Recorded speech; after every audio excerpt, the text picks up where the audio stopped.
उनके एक गोत्र होता, जाति होती शर्मा।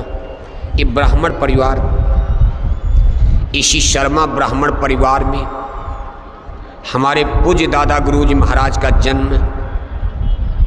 जन्म कहो अवतार कहो, महापुरुषों के लिए जन्म तो कहना ठीक नहीं, अवतारे कहा जाता है। स्पिरिचुअल पावर होते, जन्म मरण में तो हम लोग रहते हैं साधारण जीव, जैसे राम और कृष्ण को स्पिरिचुअल पावर, अवतार माने उतरना। हम लोग तो माँ के गर्भ से कष्ट पष्ट तकलीफ में जन्मते हैं, मरते हैं।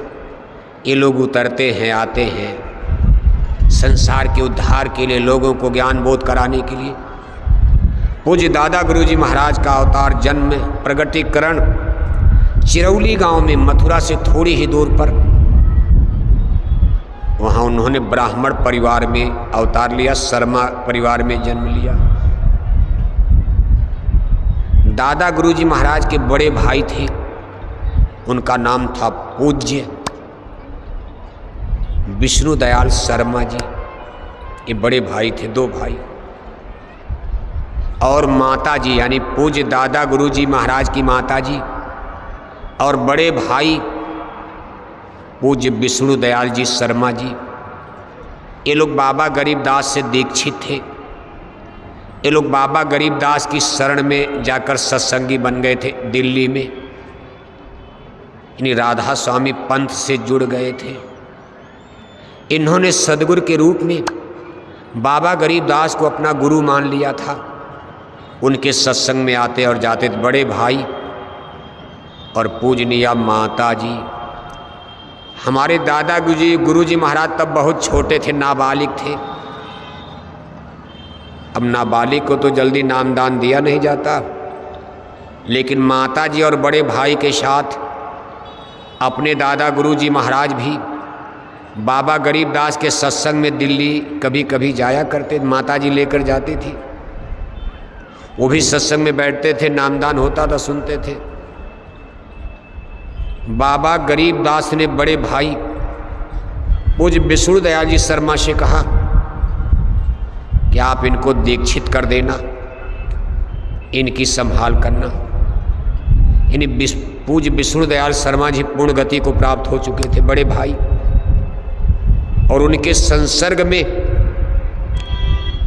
छोटे भाई यानी अपने दादा गुरुजी महाराज भी पूर्ण गति को प्राप्त कर गए। एक माँ की कोख से दो दो संत सतगुरु इतिहास में बहुत कम मिलेगा। संत गति कोई मामूली चीज है। जिस माँ की कोख से दोनों संत सतगुरु, इसीलिए यानी परंपरा में बड़े भाई को छोटे भाई का गुरु मान लिया गया, जबकि गुरु तो बाबा गरीबदास थे। लेकिन चूंकि ऑर्डर दे गए भाई इनकी संभाल करना, भी ये बच्चे हैं, अभी इनको नामदान सही याद नहीं होगा, भजन करने, इनकी संभाल करना। उन्होंने सत्संग सुनाया, संभाल किया, तो छोटे भाई के गुरु उसी बड़े भाई को मान लिया गया। फोटो आप देखते हो, जब आप फोटो देखते हो संत मत की, राधा स्वामी मिशन की, अब इसी देखो दादा गुरुजी महाराज के पास अपने गुरु महाराज पहुंच जाते हैं। कहाँ पहुँचे? चिरौली गांव में। लंबी कथा कहानी है। गुरु महाराज का जन्म, अपने गुरु महाराज का अवतरण, उत्तर प्रदेश के इटावा जिला का छोटा सा गांव खेतौरा। आज भी आप खेतौरा जाकर देखो, कोई बहुत डेवलप गांव नहीं है, न बढ़िया सड़कें हैं, न बढ़िया स्कूल है, न बढ़िया अस्पताल है, पानी बिजली का सही इंतजाम नहीं है। मध्यम वर्गीय किसान परिवार, लैंडलॉर्ड जमींदार सामंतों का गांव नहीं है। मध्यम वर्गीय किसान परिवार, छोटे छोटे लोग रहते। अब आज सन 1896 में, आज 2024 चल रहा, सन 1896 जब गुरु महाराज ने खेतौरा गांव में जन्म लिया, अवतार लिया, अंग्रेजों का जमाना, उस समय उसकी क्या हालत रही होगी सोचो आप।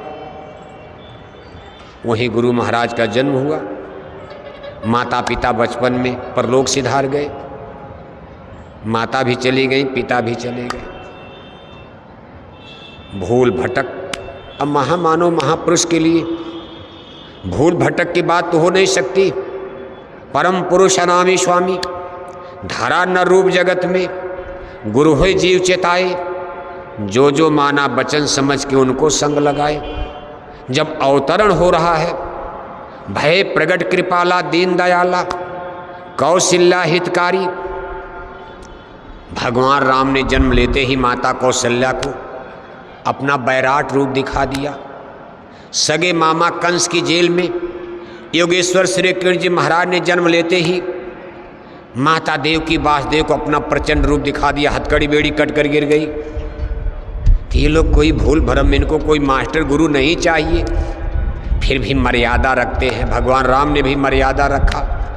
कहा प्रातः काल उठ के रघुनाथा और मात पिता गुरु नावे माता। गुरु महाराज ने भी, महापुरुष महामानव साहब कबीर ने संत मत जारी किया। उसके पहले संत मत कोई जान नहीं रहा तो साहब कबीर का कौन गुरु बनेगा बताओ आप। लेकिन माना जाता भाई काशी के रामानंद जी को उन्होंने मान लिया गुरु। रामानंद कोई संत नहीं थे, लेकिन फिर भी एक मर्यादा का गुरु जी जन्म में हम आपको गुरु बनेंगे। हमको धरती पर एक चीज प्रकट करना है और हमको गुरुमत जारी करना है।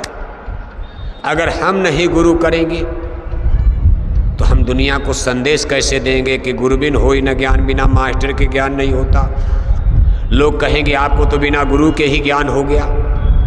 हमसे चेला लोग पूछेंगे, शिष्य लोग, कि आपको तो बिना गुरु के ज्ञान हो गया, आप गुरु की महिमा क्यों गाते हो? इसलिए हम भी गुरु मर्यादा का पालन करेंगे। घटनाएं साहब कबीर के जमाने की बहुत आती।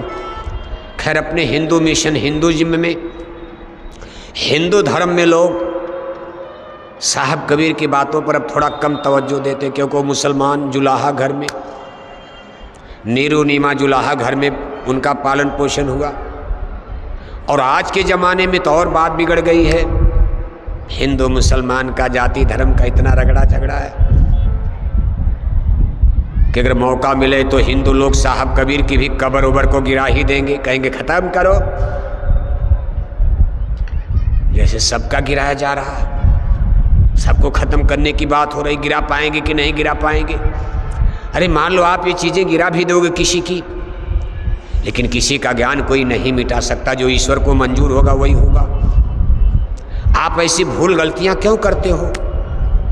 इस चीज़ को सोचने समझने जानने की कोशिश करो। साइंस ऑफ सोल क्या है?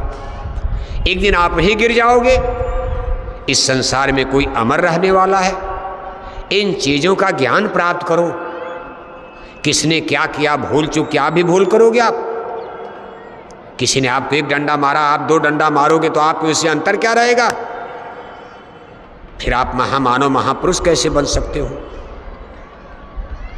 कुल मिलाकर के देखो, पूज्य दादा गुरुजी महाराज का इतिहास आते आते जब गुरु महाराज उनके पास पहुंचे, हमारे गुरु महाराज ने भी शादी ब्याह नहीं किया। और फिर देखो सन 1948 आता। सन 1948 देश आज़ाद हो चुका है 15 अगस्त 1947 को। सन 1948 भारत के लिए बहुत खतरनाक समय था। 30 जनवरी 1948 शुक्रवार का दिन था। शाम को 4 बजे दिल्ली के बिड़ला हाउस गांधी महात्मा को गोली मारी गई सन 48 में। इसी सन 48 में डेरा ब्यास पंजाब में बाबू सावन सिंह जी महाराज का शरीर छूट गया। डेरा ब्यास पंजाब के गुरु बाबू सावन सिंह जी महाराज भी सन 48 में चले गए। आगरे के महाराज बाबू जी महाराज, राज शालिग्राम के साहब के बाद गुरु गद्दी पर बैठे एक महाराज जी,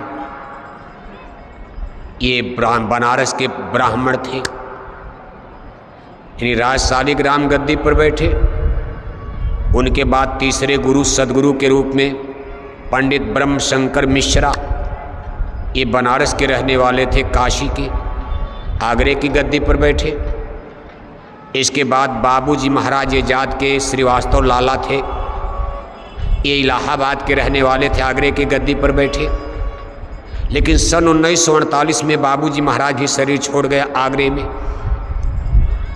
इसी सन 48 में बाबा गरीबदास की गद्दी पर अपने गुरु दादा गुरुजी महाराज, जिनकी मंदिर में तस्वीर देख रहे हो, ये भी सन 48 में अपने शरीर का त्याग कर दिए।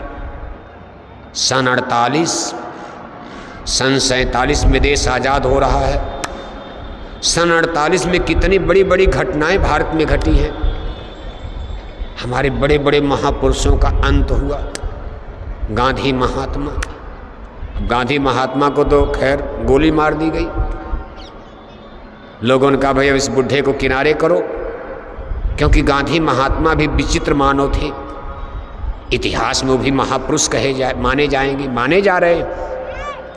लाख कोई उनको गाली दे, गांधी जी को गाली देना आसान है, लेकिन गांधी बनना बड़ा कठिन होता है। लाखों करोड़ों करोड़ों करोड़ों में कोई गांधी पैदा होता, सदियां बीत जाएंगी तब कोई गांधी धरती पर जन्म लेता है। आज देश को आज़ाद हुए 77 साल हो गया। हजारों हजार नेता लीडर भारत में पैदा हुए, लेकिन अभी तक कोई दूसरा गांधी महात्मा नजर आ रहा है? कोई गांधी दिखाई देता आपको जिसको हिंदू भी माने, मुसलमान भी माने, सिख ईसाई, अमीर गरीब राजा प्रजा सब प्यार करते हो? ऐसा कोई मनुष्य सर्वमान्य? हिंदू है तो हिंदुओं का नेता मुसलमान गाली दे रहे, मुसलमान है तो मुसलमानों का नेता हिंदू गाली दे रहे, ब्राह्मण है तो ब्राह्मणों का नेता हरिजन गाली दे रहे, हरिजन है तो हरिजनों का नेता ब्राह्मण गाली दे रहे, यादव है तो यादवों का नेता ठाकुर गाली दे रहे हैं, ठाकुर है तो ठाकुरों का नेता यादव गाली दे रहे हैं, सिख है तो सिखों का नेता हिंदू मानने को तैयार नहीं। लेकिन गांधी को आज भी जमाना मान रहा। गांधी महात्मा ने कहा था हम राम राज की स्थापना करेंगे। कहा संविधान मेरे सामने बनाओ, फिर से बनाओ। जिद किया था, कहा ये जो बना डाला मेरे सामने बना, मैं बचाता, जनता उनको मानती थी। गांधी जी को जनता इतना जो चाहते वो कर देते, इतना जनता मानती थी। गांधी महात्मा ने कहा संविधान बनाओ मेरे सामने, फिर लिखो हमारा कोई भी राजनेता शराब नहीं पिएगा, आजाद भारत का कोई एमपी एमएलए दारू नहीं पिएगा, शराब नहीं पिएगा। और उसमें राजे रजवाड़े एमपी एमएलए बन रहे थे, सब खद्दर की टोपी लगाकर नेता बन रहे थे, सोने का मुकुट उतारकर अपने महलों में दारू शराब ये लोग पी रहे थे। अरे कहा ये बुढ़ा तो गड़बड़ कर डालेगा, हटाओ इसको, किनारे करो। गांधी महात्मा को आज़ादी के 6 महीने बाद गोली मार दी गई दिल्ली में, और मारने वाले मुसलमान नहीं हिंदू लोगों ने मारा, और वो भी मराठे ब्राह्मण लोग थे जिन लोगों ने गोली मारी। ये उत्तर प्रदेश के नहीं, महाराष्ट्र के ब्राह्मण थे जो गांधी जी को गोली मार दिए। जब पूछा गया उनको गोली क्यों मार दिया, अदालत ने पूछा तो उन लोगों ने तर्क दिया था गांधी हिंदू धर्म के खिलाफ जा रहे थे।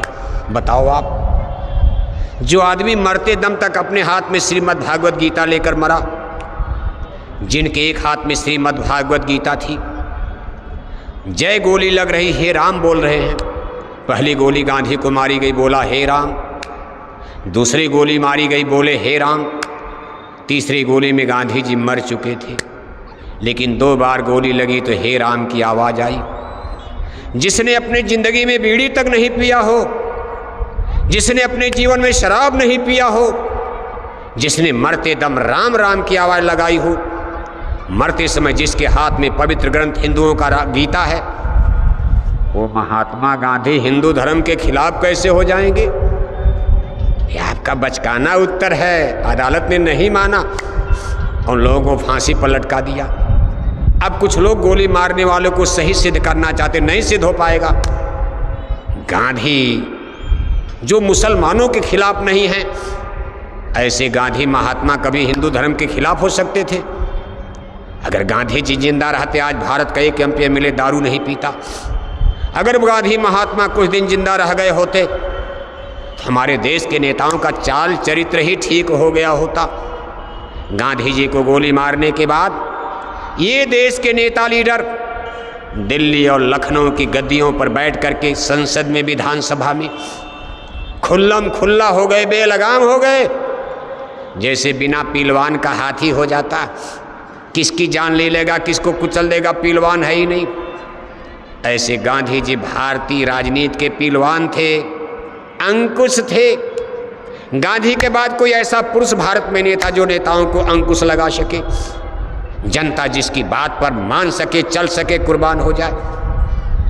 और अंत में दिल्ली लखनऊ में बैठकर नेता इतने बेलगाम हो गए, तब से लेकर के आज तक 2024 तक ये लोग दिल्ली लखनऊ में बैठ करके बस बोतलें पीते रहे, भारत माता की जय बोलते रहे और विदेशी बैंकों में खाता, बोतलें पीते रहे, भारत माता की जय बोलते रहे, विदेशी बैंकों में खाता। ये स्थिति जब आई, गांधी जी को गोली मारी गई, उसके 4 साल बाद सन 1952 आता है, हमारे गुरु महाराज स्टैंड कर गए। आज़ादी के 4 साल बाद सारे धर्म गुरु, संत मत के पुरोधा देखो इस संसार से अलविदा कर गए। सारी गद्दी खाली हो गई, डेरा व्यास की गद्दी खाली, बाबा गरीबदास का आगरे वाली गद्दी पर झगड़ा हो गया, आगरे वाली गद्दी भी खाली हो गई, बाबूजी महाराज मर गए। चौथे गुरु, अंतिम गुरु बाबूजी महाराज। उसके बाद तो कमेटी बन गई। कमेटी से अध्यात्म आएगा, संगठन। अरे जब स्पिरिचुअल पावर, गुरु महाराज शक्ति लेकर के देखो आ गए सामने। सन 52, 10 जुलाई 1952 आते आते गुरु महाराज ने काशी की धर्म धरती बनारस में गंगा नदी के तट पर जय गुरुदेव मिशन की नींव डाल दिया, स्थापना कर दिया संत मत साइंस ऑफ सोल। शाकाहारी धर्म, संसार मांसाहारी धर्म की तरफ मूव कर रहा, सब लोग भटकने जा रहे हैं। मांसाहार तेजी से बढ़ रहा है अंग्रेजों के ज़माने के बाद। आज़ाद भारत में मांसाहार और तेजी से बढ़ रहा, और अध्यात्मवाद, vegetarian life system fundamental principle है। Science of soul, intellectual science, भौतिकवाद, इसमें तो मछली अंडा आप खा सकते हो, मछली अंडा खाकर आप इंजीनियर बन सकते हो, मछली अंडा खाकर आप डॉक्टर बन सकते हो, मछली अंडा खाकर अंग्रेजी पढ़ सकते हो, मछली अंडा खाकर physics, chemistry, geology, botany, math, algebra पढ़ सकते हो, साइंटिस्ट, वैज्ञानिक बन सकते हो। मछली अंडा खाकर ऐसी जहाज बना दोगे चंदा मामा पर जा सकती है। मछली अंडा खाकर अणु बम, परमाणु बम बना सकते हो। लेकिन स्पिरिचुअल एक्सपेरिमेंट, कोई आध्यात्मिक कसरत, साधना, उपासना, आत्मा, स्पिरिचुअल डेवलप, आत्मा का विकास करने के लिए, आत्मा को जगाने के लिए अनादि